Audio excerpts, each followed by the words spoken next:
In a report from Lisa M. Krieger, the Mercury News, 2013, she writes about researcher Garrett Moss. The human brain is far slower than a Major League fastball or a blistering tennis serve. It has figured out a way to work around it. New research by UC Berkeley scientists solves a puzzle that has long mystified anyone who has watched in awe as elite athletes respond to incoming balls that can surpass 90 miles an hour. The brain perceives speeding objects further along in their trajectory than the eyes see it, giving us time to respond, according to the research of Garrett Moss. This clever adjustment, compensating for the sluggish route from the eyes to neural decision-making, is a sophisticated prediction. As soon as the brain knows something is moving, it pushes the position of the object forward, so there is more accurate measurement of where the object actually is. At the average Major League speed of 90 miles an hour, or 92 miles an hour now, a baseball leaves a pitcher's hand somewhere around 55 feet to home plate in only 0.4 seconds, or 400 milliseconds. Tennis is even faster. The world's record for the fastest tennis serve is held by British player Samuel Groth at 163.4 miles per hour. In that split second, there's a lot of work for the body to do. Eyes must first find the ball. The sensory cells in the retina determine its speed and rush this information to the brain. Then the brain sends messages through the spinal cord that tells muscles in the arms and legs to respond. Moss says, by the time the brain receives this information, it's already out of date. Researcher Garrett Moss from UC Berkeley says it can take 1/10 of a second for the brain to process what the eyes see. That means this: by the time the brain catches up with incoming visual information, the fast-moving tennis ball or baseball would have already moved 10 to 15 feet closer than the image in the eye. The idea that the brain can push the object forward is also helpful in survival situations, more than just sports, such as crossing the road and there's a speeding car coming at you.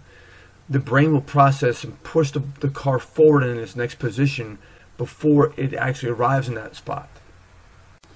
A clear understanding of how the brain processes objects in motion will help us teach our hitters to hit better.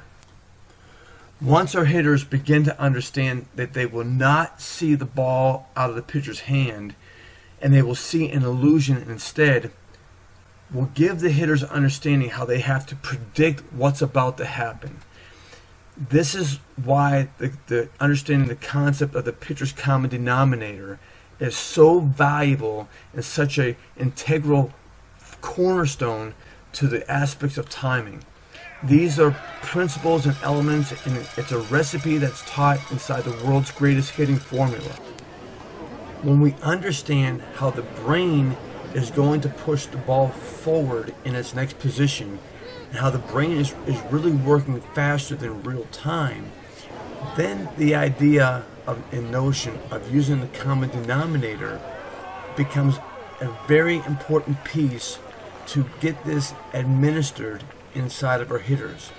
Good hitters just do it instinctually, just by habit and from inside, but it's something that we can actually teach hitters who don't do it instinctually to become very talented and skillful hitters. A cornerstone to teaching timing to our hitting rests upon this concept: to train our hitters to push the ball forward in its next position. Train our hitters to understand and adapt to allow the brain to work faster than real time.